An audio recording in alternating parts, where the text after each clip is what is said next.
Netflix, Twitter, Google, Amazon, all of this use this one system design principle to keep their applications running, and it's called horizontal scaling.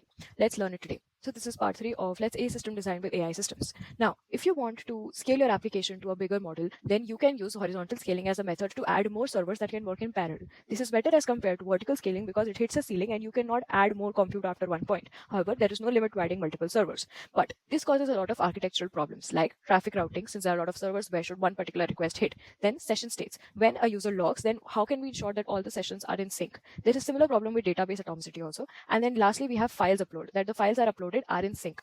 Now, as of 2026, you have a lot of options when it comes to horizontal scaling, like auto-scaling groups. Companies like AWS, GCP, Azure, they can automatically add new servers based on your CPU usage, and you don't have to do anything.